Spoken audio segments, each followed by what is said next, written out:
Olá, seja bem-vindo ao podcast Transição Energética Justa. Eu sou Karina Kopp e a cada episódio eu tenho recebido aqui um convidado diferente para a gente discutir, debater esse assunto, né? Como que vem acontecendo esse processo de transição energética justa no Brasil, em Santa Catarina. E hoje a gente vai falar muito sobre sustentabilidade. E para isso eu estou recebendo a Gisele Batista, ela que é representante internacional ESG da ANEFAC, que é a Associação Nacional de Executivos, Finanças e Contabilidade, e também coordenadora estadual de mobilização do movimento ODS Santa Catarina. Gisele, seja muito bem-vinda ao nosso podcast. Olá, Karina, muito obrigada aí pelo convite de a gente estar conversando sobre um tema tão relevante e importante agora, tanto do ponto de vista da economia, mas também da própria manutenção da nossa existência aqui na Terra. Gisele, começo lhe perguntando sobre o movimento ODS. Apesar de ser aí algo já que tem alguns anos, né, 2015, mas inacreditavelmente muita gente não sabe o que significa esse movimento ODS. Então explica pra gente o que é e qual é o objetivo desse movimento, principalmente em Santa Catarina. O Movimento Nacional ODS Santa Catarina, ele faz parte de um outro conjunto, junto com outras organizações, né, movimentos dentro do Brasil, mas hoje ele representa a maior organização não governamental do ponto de vista para os Objetivos de Desenvolvimento Sustentável. Para quem não conhece a Agenda 2030, ela foi criada em setembro de 2015, e a grande questão é que a gente consiga criar ações através de 169 metas e 231 indicadores para que a gente alcance o desenvolvimento sustentável até 2030. Mas nesse processo a gente precisa de muito trabalho, a gente precisa disseminar muito esse conhecimento em todos os setores da sociedade. Então, muitas pessoas pensam que o ODS, que a Agenda 2030 é voltada exclusivamente para governos. Bem pelo contrário, então a gente está trabalhando com organizações governamentais, empresas privadas, pessoas físicas. Então, todo mundo tem a sua pauta, ou tem o seu processo de responsabilidade dentro da questão do desenvolvimento sustentável, dentro da sustentabilidade. E o Movimento Nacional ODS hoje, ele representa o Pacto Global Brasil aqui no nosso estado. Nós estamos agora nesse movimento de organizar o Hub ODS Santa Catarina, formando um comitê gestor para levar justamente essa pauta às organizações.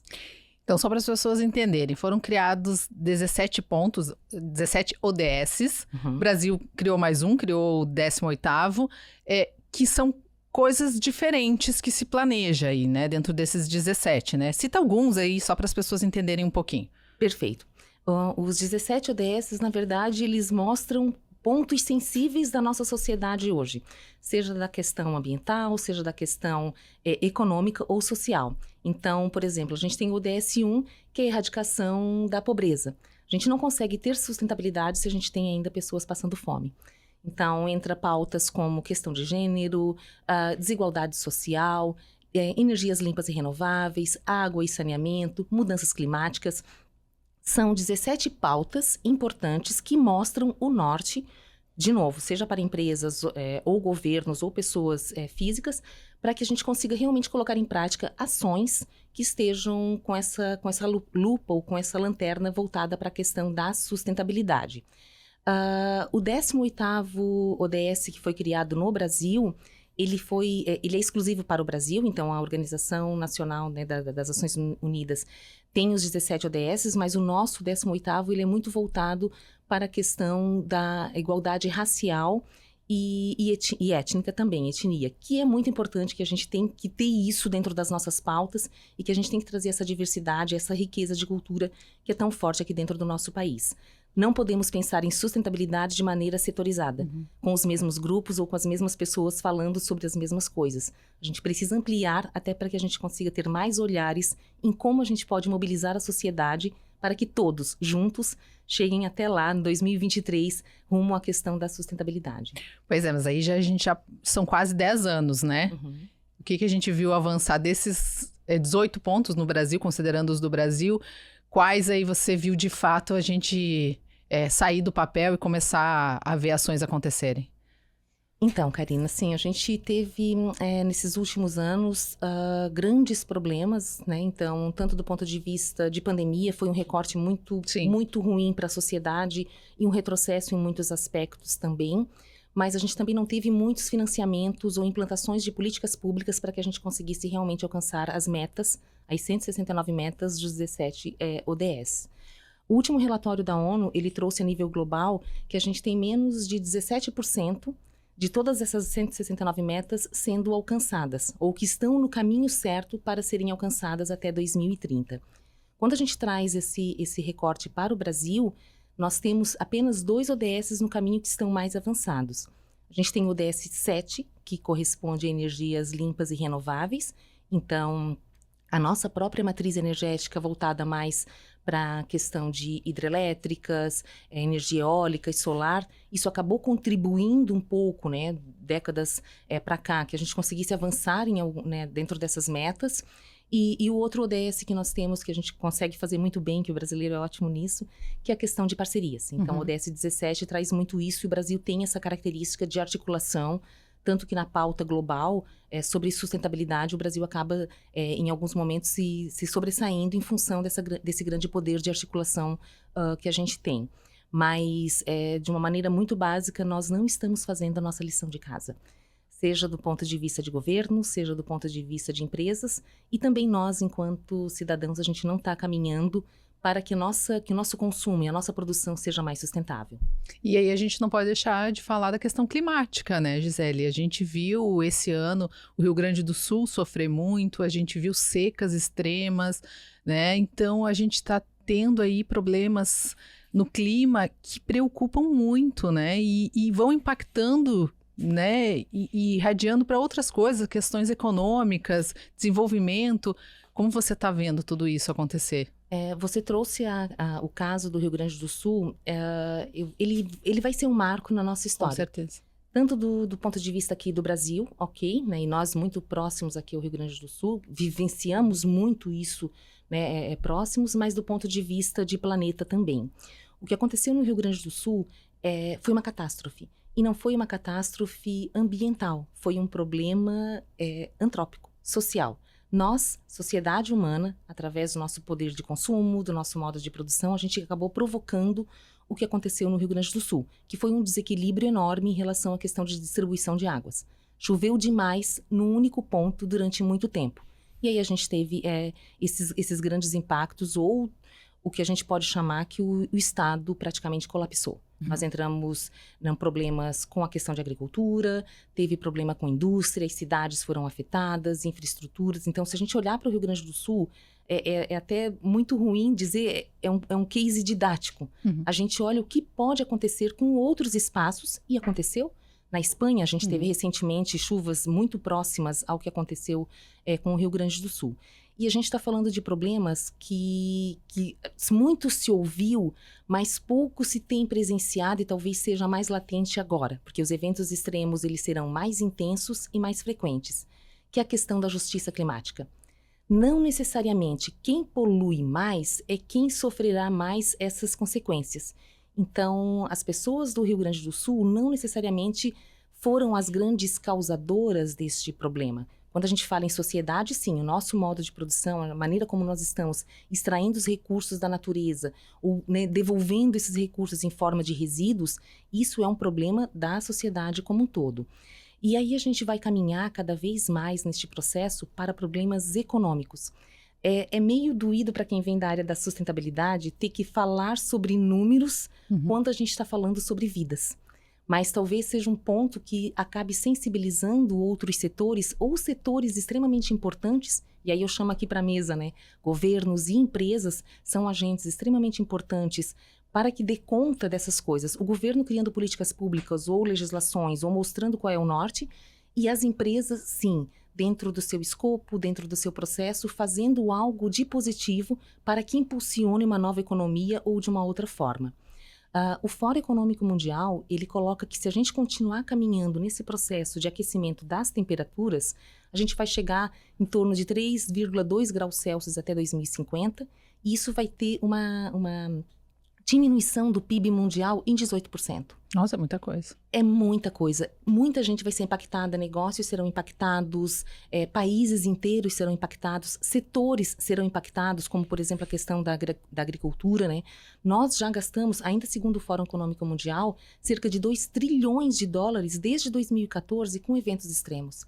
Então, a gente está enxugando gelo, ao invés de a gente olhar para o problema de uma maneira muito séria, né, de verdade, vendo quais são as questões que a gente pode fazer no aqui e agora, dentro da sua escala, e aí a gente pode criar, né, um universo de possibilidades aqui, a gente acaba criando uma cultura de lamentações e postergando ações que são importantes para a manutenção da nossa própria existência. Pois é, porque você está trazendo aí dados concretos, né, do impacto de tudo isso, mas na prática está faltando ainda esse olhar cuidadoso e colocar a mão na consciência de que de fato todo mundo precisa fazer, Gisele, o que está acontecendo, que a gente vê os dados, vê as informações, não está projetando um futuro tão bacana, mas a gente não vê as coisas andarem.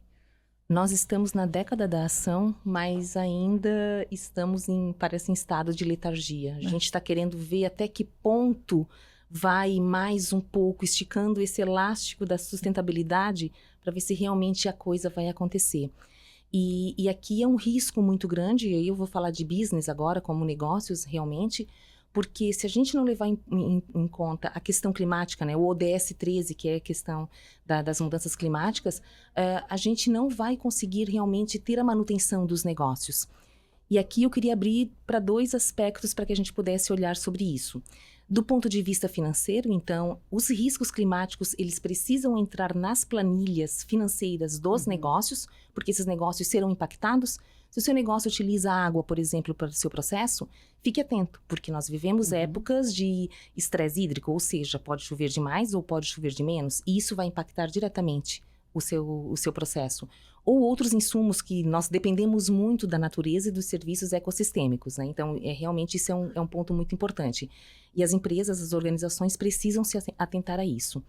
E um outro caminho, ou um outro ponto que eu tenho visto muito uma movimentação em relação à questão de mercado, é sobre o capital reputacional. Então, cada vez mais, talvez a nossa geração, Karina, não esteja tão preocupada com isso, mas as gerações que estão vindo aí procuram cada vez mais empresas responsáveis e conscientes. Então, não é simplesmente qualquer produto ou o produto mais barato, mas qual é a pegada desse carbono, qual é a questão ou a atenção que essa empresa dá para a sustentabilidade, porque aí vem o sentimento de pertencimento. Essa organização que é mais cuidadosa, ela me representa. Eu vou consumir produtos e serviços que estejam mais alinhados a uma nova mentalidade de mundo. Então, você pergunta, tá, mas o que está acontecendo? Por que a gente não está agindo?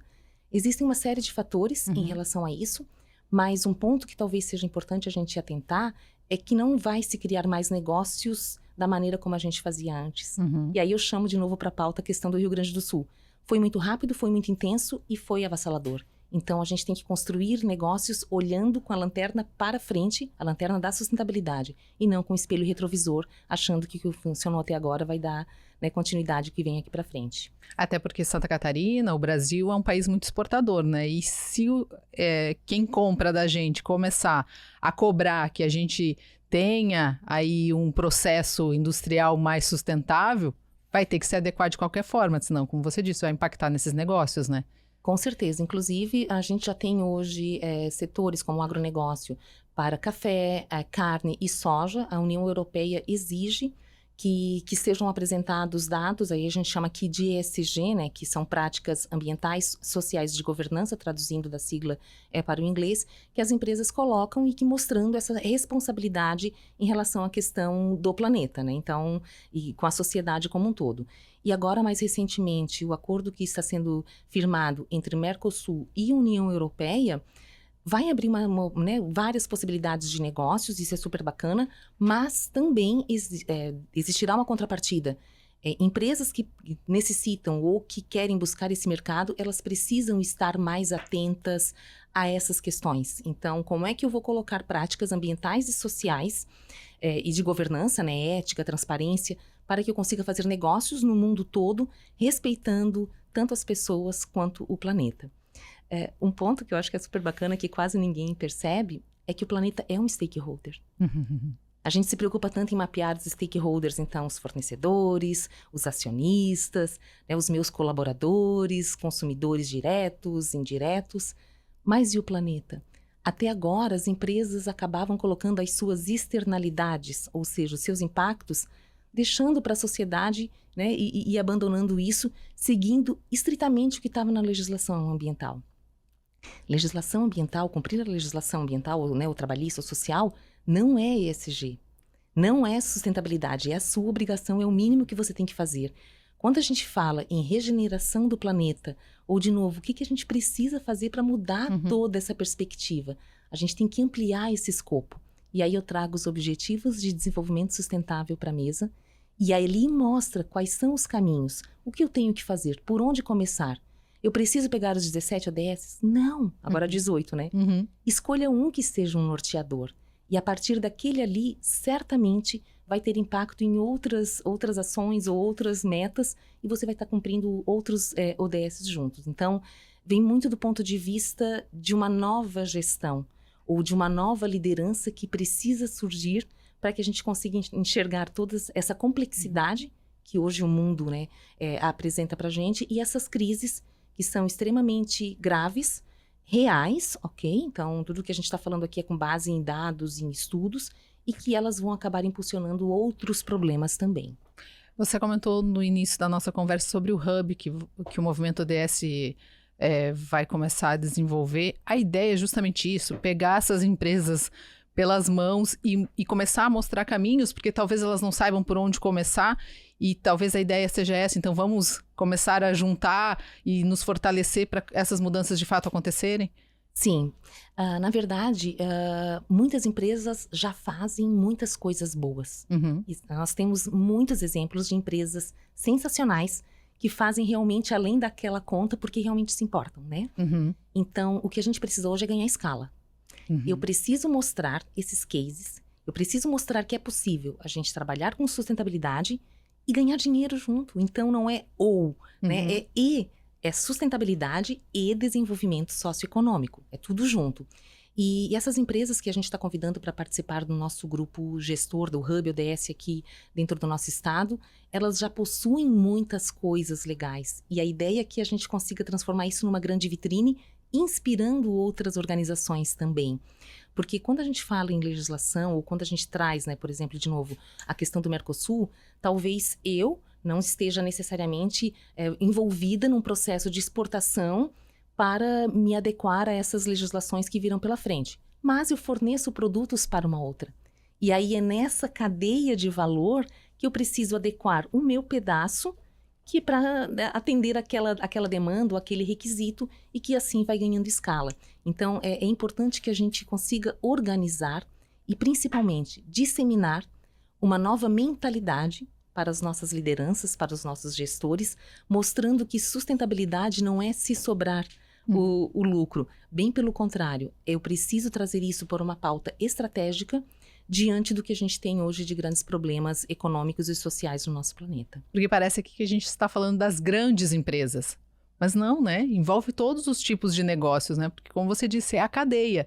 Então, se aquela empresa fornece para outra que vai exigir que ela seja dessa maneira, enfim, a cadeia vai começar a funcionar, né? E o grande desafio que a gente tem hoje é justamente esse. Nós temos grandes players, que são células isoladas, que já estão fazendo a sua parte e cobrando direto ou indiretamente os seus fornecedores. Com as novas legislações, e trago de novo aqui a questão do próprio ESG, então as empresas de capital aberto, elas vão estar cada vez mais demandadas para apresentarem relatórios de sustentabilidade, e aí esses dados têm que estar na planilha financeira. Então não é só eu fazer um relatório bonito, muito bem formatado, cheio de figuras e dizendo que eu sou sustentável. Eu preciso mostrar o quanto eu estou investindo nisso. E um pedacinho também necessita que seja colocado para os seus fornecedores, a sua cadeia de suprimentos. E aí a gente começa a tirar essa grande célula que está concentrada, que é super sustentável, e a gente começa a quebrar em pedaços, e cada um fazendo parte desse grande conjunto. A sustentabilidade, ela não é responsabilidade de um grupo específico, ou só de governos, ou só do setor privado, né, ou organizações do terceiro setor, ou nós, né, consumidores ou pessoas comuns. Bem pelo contrário, a gente não vai conseguir sair do estado que nós estamos hoje se a gente não tiver uma mentalidade colaborativa. Eu sei que talvez seja tão difícil as pessoas entenderem sobre isso, mas sustentabilidade é sobre equilíbrio. É sobre eu entender qual é o meu impacto no mundo. Como é que eu consigo reduzindo, por exemplo, a quantidade de canudinhos que eu utilizo? Né? Eu estou há 2 anos numa luta, Karina, para diminuir o plástico de uso único na minha vida. Uhum. É muito difícil, eu me sinto muito solitária, porque como consumidora, eu já tento pensar na minha compra da maneira mais enxuta possível para não ter esse impacto. Mas a indústria não está me ajudando nisso. O governo não está me ajudando também quando não coloca um destino correto para essa reciclagem que eu faço. Então, veja bem, de novo, a gente tem que pensar de uma maneira coletiva e colaborativa para que a gente consiga realmente alcançar as metas, ou os 17, 18 com o Brasil, né? Dos Objetivos de Desenvolvimento Sustentável. Pois é, agora você tocou num assunto importante, Gisele, é pessoa física, né? Estávamos falando ali de pessoas jurídicas, das empresas e das responsabilidades delas, né? Mas a gente não pode esquecer de falar das nossas responsabilidades, né? Como você disse, na nossa casa, no nosso comportamento, no nosso dia a dia, né? Com certeza. A gente tem que pensar nessas metas ou nessas ações como se fosse um grande quebra-cabeça.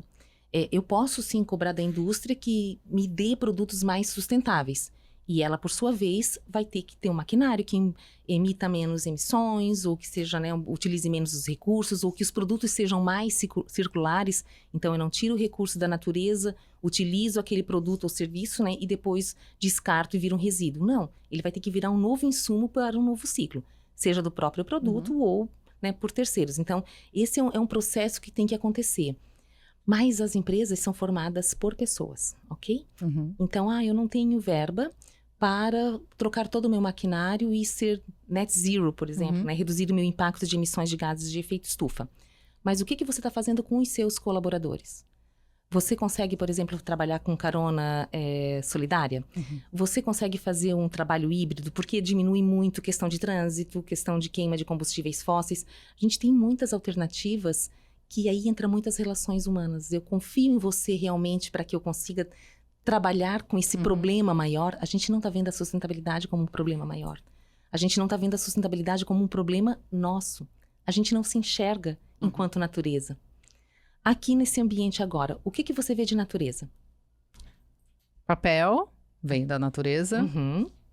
Dependendo do que é feita essa mesa, possivelmente essa madeira também vem da natureza. Enfim, tá no nosso redor, né? Tá dentro de você. Você é uma semente. É verdade. Você é natureza. É isso que a gente esquece, né, Gisele? É isso. E pessoas são formadas, empresas são formadas por pessoas. E pessoas conseguem transformar as empresas e as empresas conseguem transformar o mundo. Então, quando a gente tem essa percepção de que eu impacto o planeta, mas é tão pouquinho durante 40, 50, 60 anos, você tem a sua contribuição. Então, de novo, a gente tem que ter essa visão muito maior de que a sustentabilidade ela é de dentro para fora. Não é processo, não é maquinário, não é legislação, não é governo, não é acordo global. É o que eu posso fazer dentro do meu quadrado. Seja você uma pessoa simples, uma pessoa comum ou um grande CEO que tem o poder de caneta para mudar todo um processo, mudar toda uma cadeia e ter realmente esse papel cada vez mais de transformação. As empresas elas precisam se enxergar como um agente de transformação dentro do tecido social do qual elas fazem parte. Eu não posso deixar de lhe perguntar como você está vendo esse processo de transição energética, que a gente fala muito em ser uma transição energética justa. Você comentou sobre a redução da emissão de CO2, né? Mas como você está vendo essa transição energética acontecer de fato no Brasil, principalmente onde a gente vive aqui em Santa Catarina? Muitas ações estão sendo feitas, então se a gente olhar para 30 anos atrás, a gente já mudou muito em muitas questões.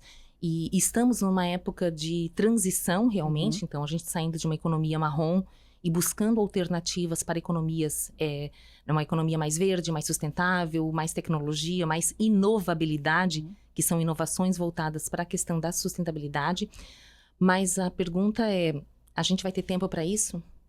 Então, será que todo esse nosso esforço, o que a gente está fazendo hoje, vai ser o suficiente para a gente poder realmente barrar, ou reduzir, ou como a gente chama, mitigar, ou adaptar todo esse processo, esses impactos negativos que as mudanças climáticas trarão para nós nos próximos anos, ou já estão trazendo aqui agora, Então, eu te trago um dado também, que é da própria UNEP, que fala sobre o tempo de vida de um gás de efeito estufa na atmosfera. Então, por exemplo, o CO2, que é o mais comum, por isso que a gente fala que o mercado de carbono, pegada de carbono, é o gás de efeito estufa mais presente nas atividades. Cerca de 70% das atividades que poluem tem o CO2, mas ele não é o pior. O metano é quase 80 vezes pior do que ele, mas ele é mais restrito, não está em tantas atividades. E ele tem um tempo de vida de cerca de 1000 anos. Então, quer dizer, o que a gente está sofrendo hoje de eventos extremos, né, ou de poluição que a gente está vendo, não necessariamente foi o que aconteceu de emissões na semana passada, na década passada. Então, vem um processo muito grande. E quando a gente olha a nível mundial, e aí coloca realmente aqui a questão do Brasil também, nós ainda estamos emitindo licenças para a exploração de combustíveis fósseis. Então, petróleo, gás, carvão. Quer dizer, a gente vai aumentar ainda a nossa quantidade de exploração e de emissão e a gente está emitindo cada vez mais. Então, é uma bola de neve. E se a gente não olhar esse problema de uma maneira séria, sem ideologia ou sem setorizar para um grupo X ou Y, não é sobre isso. De novo, eu trago, né, o ser humano aqui para a consciência desse ser humano para o centro desse processo como um todo. A gente vai ter muitos problemas e aí a justiça climática entra muito a questão de transição justa, não vai ser para todo mundo. Então, se a gente realmente não chegar em 2030 com todo mundo caminhando na mesma direção, a gente não aprendeu nada enquanto humanidade, a gente não está evoluindo. Dinheiro não é evolução. A gente, inclusive, conversava no episódio anterior com outro convidado que falou sobre isso, né? A gente tem, principalmente aqui em Santa Catarina, no sul de Santa Catarina, que a gente tem falado muito sobre transição energética, principalmente nos impactos que ela vai ter para a região sul de Santa Catarina, né? Daqui 15 anos, a gente tem 15 anos. Passa assim, né, Gisele? E aí é por isso que a gente precisa ver a coisa andar um pouquinho com mais celeridade, né? Para que a gente consiga, de fato, implantar tudo isso que se espera daqui a alguns anos, né? Sim, e esses 15 anos que você fala, né, a gente teve 3 reuniões importantes agora nas últimas semanas, que foi a questão da COP da biodiversidade, que aconteceu na Colômbia. Então, a gente tem uma perda enorme da biodiversidade, a gente não está dando conta, era para apresentar os planos de governos para o que vai fazer para reverter essa perda, e a gente está falando sobre alimentos, a gente está falando sobre remédios, a gente está falando sobre água, enfim, uma série de questões, e a gente não deu conta de fazer isso. Nós tivemos a reunião do clima, COP 29, que foi no Azerbaijão. Então, a gente precisava discutir a questão de financiamento climático para eu ter uma transição energética justa, né, e trabalhar com problemas graves que já estão acontecendo em países, principalmente os mais vulneráveis, né, os em desenvolvimento. A gente não conseguiu avançar nesse sentido. E mais recentemente a gente teve um encontro agora para discutir a questão do plástico de uso único, como é que a gente acabaria com isso, ou fazer um grande acordo global para que a gente pudesse reduzir, né, essa quantidade gigantesca que a gente consome de plástico desnecessariamente, e a gente também não avançou. Então, eu acho que é um ponto, acho que 2024 está fechando, pelo menos para mim, enquanto trabalha com desenvolvimento sustentável, é o que a gente quer para o futuro. E o que eu vou ser, ou que tipo de semente que eu vou ser para o futuro. Então, eu vinha pensando aqui na nossa conversa hoje, e eu tenho certeza que eu não vou estar viva para ver esse planeta mais bonito e mais equilibrado, mas eu não consigo calar minha voz, e eu vou fazer tudo que eu posso nessa existência para que deixe pelo menos, né, um pouco melhor, ou que eu seja um agente de um passo para mais ou para o bem em tudo que a gente está acontecendo hoje. Aí seja das nossas relações, seja a questão da sustentabilidade, do meu comportamento, do meu consumo, enfim. Então, a gente tem que aproveitar esse final de ano e fazer essa retrospectiva. Que semente que eu quero ser para o planeta, que construção que eu quero, né, para esse mundo, e o que eu vou deixar de legado. Eu acho que é sobre isso. Gisele, eu espero que a sua fala possa chegar aí a muitas pessoas, porque é muito importante. E eu ia lhe perguntar como que você projeta 2025, então eu espero que você possa voltar aqui num próximo episódio com uma fala assim, com mais expectativa, né? Porque hoje o que eu sinto é que você tá com as esperanças assim, ó, querendo ser renovadas, essas esperanças de um futuro melhor, de um planeta melhor, né? Então, te convido a gente voltar daqui um tempo aqui no próximo episódio aqui na Transição Energética Justa, e espero que com notícias melhores de um planeta melhor, mais sustentável, e desde já te agradeço a sua participação aqui no Transição Energética Justa. Imagina, eu que agradeço demais essa oportunidade que a gente tem para discutir um tema tão importante, tão relevante, e que todos possam fazer, principalmente a questão de organizações, né, privadas, fazer da sustentabilidade um bom plano de negócio. Então, é sobre isso. Obrigada, Gisele. Até uma próxima. Obrigada. Eu conversei então com a Gisele Batista, ela que é coordenadora estadual de mobilização do movimento ODS Santa Catarina. Esse episódio vai ficando por aqui, mas se você quiser rever este episódio e os outros do podcast Transição Energética Justa, está tudo lá no portal ND+. E eu te espero num próximo episódio. Até lá. Tchau, tchau.